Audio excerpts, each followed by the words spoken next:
ஏமா எதுக்குமா டயர்டா இருக்கீங்க? மோகி ஷூட்டிங் முடிஞ்சு வர பசி இருக்குல்ல அதான் டயர்டா இருக்கேன்.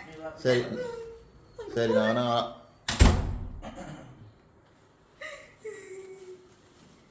போய் முதல்ல ஒரு தோசை சுட்டு சாப்பிடுறேன். தோசையா?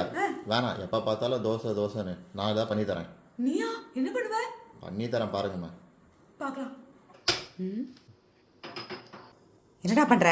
நிற்கவே மாட்டேங்குதுமா அது. அதுதான் கால் இல்லையே. கொஞ்சோண்டு ஃபஸ்ட்டு எண்ணெய் ஊற்றிக்கோங்க. ஒரு முட்டையை கீரி போட்டுக்கோங்க. ஒரு முட்டையை உடச்சி ஊற்றிக்கோங்க. இப்போ மேலே வெங்காயத்தை லைட்டாக ஸ்ப்ரிங்கிள் பண்ணிக்கோங்க. லைட்டாக கரம் மசாலா, லைட்டாக மிளகாத்தூள், லைட்டாக உப்பு போட்டுக்கோங்க. அண்ட் கொஞ்சமாக மஞ்சத்தூள் போட்டுக்கோங்க. மம்மி வெந்திருக்குமா? வெந்திருக்கும் வெந்திருக்கும். நீங்கள் சொல்லக்கூடாது, கரண்டி தான் சொல்லணும். ஓகே வெந்திருக்கும். இப்போ டாஸ்கே திருப்பறது தான்.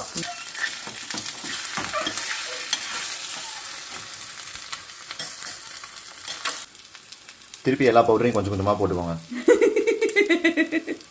ஏன்னா எங்கள் மம்மிக்கு காரம் பத்தாது, அதனால போட்டுக்கிறேன்.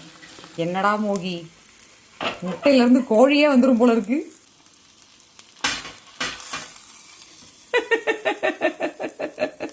இது ஒன்றும் பெரிய டிஷ் கிடையாது.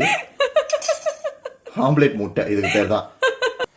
மக்களே இங்கே பாருங்க, நான் பண்ண முட்டையை வேணும்தே உடைச்சிட்டு இவங்க ஒரு முட்டை பண்ணியிருக்காங்க. இது அம்மா பண்ணது, இது நான் பண்ணது. ரெண்டுல எது நல்லா இருக்குன்னு பார்த்து சொல்லுங்க. காமெடி பண்ணாதடா மோகி, இதுதானே நீ செய்ய நினைச்சது.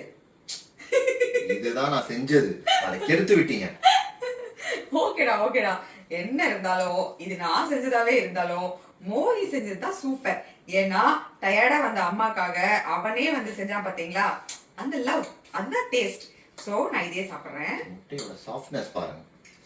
கொஞ்ச நேரம் சும்மா இருடா, சென்டிமெண்டா பேச வந்தா இவங்க சாஃப்ட்னஸ் பாருங்கங்கற. ஏங்க இவன் பண்ணதாங்க ரொம்ப நல்லா இருக்கு. மோகி சமடா, நல்லா சமைக்க கத்துக்கிட்ட, சூப்பர். நீ சாப்பிடு. நல்லா இருக்குல்ல? நிஜமாவே நல்லா இருக்குங்க. ட்ரை பண்ணி பாருங்க.